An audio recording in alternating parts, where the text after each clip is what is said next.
Il fait partie des rares joueurs à avoir quasiment tout gagné. Il a été l'un des meilleurs serveurs au monde, notamment avec son fameux service fantôme. Réputé pour son style cassant, propre à lui, il a fait déjouer de nombreuses légendes du ping. Aujourd'hui, nous allons nous pencher sur Malin, le héros national d'une époque. Et avant tout, n'hésitez pas à partager au maximum la vidéo, à mettre un pouce bleu et à vous abonner, on est bientôt 5000. Donc merci et bon visionnage. Et au fait, je suis assez actif sur Instagram, donc si jamais vous pouvez me rejoindre dessus aussi. Malin est né le 19 février 1980 à Shenyang, grande ville du nord-est de la Chine située dans la province de Liaoning. Dès le plus jeune âge, il se fait repérer pour son excellente coordination œil-main. À 7 ans, il rejoint un club d'entraînement régional qui est un centre sportif d'État et s'entraîne plusieurs heures par jour. Rapidement, il se démarque par son service et ses premières qualités de grand technicien font surface. Ainsi, dès 10 ans, il possède plusieurs services différents qu'il arrive à réaliser dans un timing bluffant, trompant ainsi ses adversaires. Et vers 12-13 ans, Malin est sélectionné pour rejoindre l'équipe provinciale de Liaoning, l'une des plus réputées pour la performance de haut niveau. On peut souligner le fait que Zhang Jike y est également passé. Ce club est un véritable tremplin pour l'équipe nationale, il vit ping en y passant ses journées et il y apprend rigueur et discipline. Ainsi, on peut voir une sorte de première instance compétitive qui se met en place au sein même de ce club. L'objectif étant le même pour tous, accéder à l'équipe nationale. Malin se démarque par ses services, son calme et son jeu court qu'il maîtrise à la perfection. Il intégrera finalement l'équipe senior nationale de Chine à ses 14 ans, devenant ainsi l'un des plus jeunes joueurs à le faire. Il s'entraîne au Temple du Ping, au centre d'entraînement national de l'équipe de Chine. Une occasion de pouvoir prendre de l'expérience avec des professionnels aguerris. Il évolue ainsi entouré des plus grandes stars de tennis de table de son pays, participant très certainement à son évolution. Et à partir de ce moment-là, son magnifique parcours en professionnel débute. Pour vous la faire courte, Malin, c'est 3 médailles d'or aux Jeux Olympiques par équipe, un titre de champion olympique en simple à Pékin à domicile en 2008, 3 fois champion du monde en double, médaillé d'argent en simple 3 fois également, et 4 fois vainqueur de la Coupe du Monde en simple. Ainsi, il fait partie du rare nombre de joueurs à avoir remporté autant de si grosses compétitions. Maintenant, j'ai un peu plus envie de me pencher sur son jeu, parce que vous devez voir ça, c'est un véritable génie du tennis de table. Il a littéralement réinventé, réadapté le style de jeu qu'il pouvait adopter pour devenir un adversaire redoutable sur n'importe qui. Et on va d'abord illustrer son talent à travers un match qu'il a perdu. J'avoue, c'est assez original, mais vous allez très rapidement comprendre pourquoi. Nous sommes à Rotterdam, le 15 mai 2011, pour les quarts de finale des championnats du monde. Malin est opposé au meilleur joueur de tennis de table de l'histoire, Ma Long. Déjà, ce qu'il faut savoir, c'est que c'est l'un des matchs les plus vus du tennis de table. Il cumule au total 4 millions de vues sur YouTube. Et vous allez très rapidement le comprendre, ce n'est pas pour rien. Bon, c'est vrai que j'ai oublié de le préciser en début de vidéo, mais Malin a une prise porte-plume. Et il fait partie des personnes importantes qui ont aidé à populariser cette prise à travers le monde entier. Elle offre, comme vous le savez, je pense maintenant, une souplesse du poignet plus importante, ce qui va permettre de pouvoir délivrer beaucoup plus de rotation, notamment par exemple pendant des services. La transition du coup droit au revers est également plus rapide et plus fluide. Et l'une des particularités également de Malin, c'est qu'il a été l'un des pionniers à maîtriser le reverse penalty backhand, c'est-à-dire à utiliser le revers avec le côté opposé de la raquette. C'est vrai que c'est assez perturbant quand on le voit faire, et c'est ce qui lui permet de pouvoir adopter un style un peu plus cassant, c'est-à-dire réduire le rythme de l'échange et en profiter ensuite derrière. Et vous allez le voir, mais cette prise est également hyper efficace en termes de jeu court, bloc actif, et ça permet d'adopter aussi des placements complètement irréguliers par rapport à ce qu'on a l'habitude de voir. Et Malin, c'est la personne qui, je pense, a mieux maîtrisé cette prise porte-plume. Et regardez juste cet enchaînement, à quel point c'est magique. Bon, et maintenant que vous avez commencé à voir un peu à quoi ça ressemblait, on va pouvoir rentrer un peu plus dans le vif du sujet. Cette fois-ci, je vous propose qu'on se rejoigne à l'Open de Chine en 2011 à Shenzhen. Nous sommes en demi-finale et Malin est opposé à Wang Gao.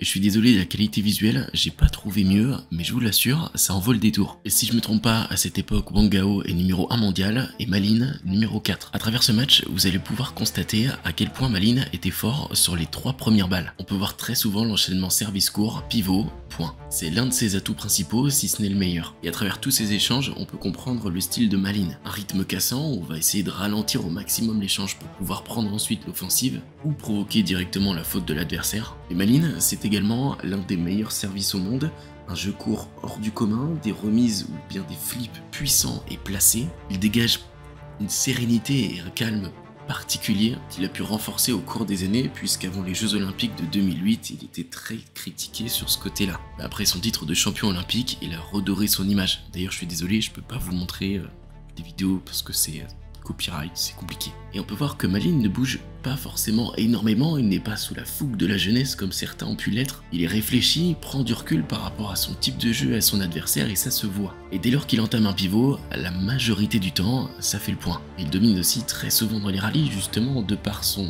type de jeu, c'est-à-dire, comme j'ai pu le dire auparavant, il arrive à varier énormément. En tout cas, toute l'étendue de sa palette de jeu lui permet de pouvoir s'adapter sur chacun des adversaires. Je sais pas comment vous le ressentez vous à travers cet écran, en tout cas c'est vraiment ça que j'ai envie de vous faire passer comme message, c'est que Malin, c'était l'un des plus grands techniciens du tennis de table. Et en bonus, j'avais envie de vous montrer qu'est-ce que ça pouvait donner contre l'un des meilleurs défenseurs au monde, Jo Se-hyuk. On le sait tous, contre des défenseurs, il faut faire preuve de patience, de technicité et de régularité. Et vous montrer un profil comme celui de Malin, je trouvais ça hyper intéressant. Et pour vous resituer, nous sommes donc en quart de finale des championnats du monde en 2009 à Yokohama. Jo Se-hyuk tourne autour de la 9e place mondiale et Malin de la 2e. Et ce qui va être intéressant, ça va être de voir comment est-ce qu'un joueur qui a l'habitude de jouer avec un coup fort gère un retour encore plus corsé que celui d'avant. Et vous allez le voir, mais les points, qu'ils soient gagnés ou perdus, j'y vois une certaine élégance dans le jeu, une flexibilité du poignet à nous rendre jaloux, une lecture de jeu hors du commun, peut-être due à sa fameuse très bonne coordination œil-main comme on a pu le dire au début de vidéo, qui lui permettrait justement de pouvoir analyser plus rapidement les échanges que ses adversaires. Et au niveau de la posture, c'est-à-dire de l'attitude qu'il a à la table, personnellement, je la trouve exemplaire. Elle est perturbante pour l'adversaire et lui permet lui-même aussi de rester concentré dans chaque échange. Honnêtement, plus je revois les points du match, plus je me dis qu'il y avait quasiment aucun monde où Jo Se-hyuk pouvait gagner. C'est impressionnant la facilité avec laquelle joue Malin. Quand on le regarde, on a cette impression que tout est simple, tout est facile dans le ping finalement, et on en oublierait presque la dose d'effet que Jo Se-hyuk peut mettre dans ses défenses. Malin met en place un système de variation extrêmement important, que ça soit dans ses services, mais aussi sur les premières balles offensives qui peuvent arriver aussi bien pleine ligne, diagonale ou encore directement sur Jo Se-hyuk. Et tout ça, ça demande aux Coréens de devoir s'adapter systématiquement. On le voit dans cette partie, mais Malin joue extrêmement intelligemment. Il arrive à adopter des placements de balles différents, comme j'ai pu le dire, aussi à effectuer beaucoup de variations d'effets, de rotation. Au milieu d'un échange intense, il va nous placer quelques balles courtes, 2, 3, 4, puis renchaîner sur un énorme pivot. Il est extrêmement constant, régulier, agressif. Je trouve que c'est impressionnant. Et c'est à travers des matchs comme ça où les joueurs sont dans le dur, en tout cas doivent s'initier sur plusieurs balles qu'on voit les grands techniciens. Et là on peut constater évidemment que Malin a une palette de jeux absolument incroyable. Bon, la vidéo touche bientôt à sa fin et je vais profiter des quelques secondes restantes pour pouvoir vous parler un petit peu. Déjà, je vous remercie énormément pour les 5000 abonnés. Au début que j'ai commencé à faire la vidéo, on n'y était pas encore. Là, on a atteint ce cap. Donc, un énorme merci. Puis je vous le rappelle, l'objectif ultime, même si ça va être très compliqué, ça serait d'atteindre les 10 000 avant la fin de l'année. C'est assez compliqué pour moi de pouvoir vous sortir plus de vidéos avec le travail, c'est compliqué. Mais en tout cas, sachez que je prends énormément de plaisir, je vois la chaîne qui se développe et j'ai vraiment envie d'essayer de l'améliorer, de la développer encore de plus en plus. Et on verra où ça nous mène. En tout cas, moi je prends énormément de plaisir. Merci à tous en tout cas d'avoir regardé cette vidéo, j'espère qu'elle vous aura sincèrement plu et que vous avez pu découvrir ou redécouvrir Malin. Et puis, si vous êtes resté jusqu'au bout de cette vidéo, n'hésitez pas à me dire dans les commentaires, objectif 10 000 abonnés. Voilà, comme ça je saurai que vous êtes resté jusqu'au bout. Merci et à la prochaine.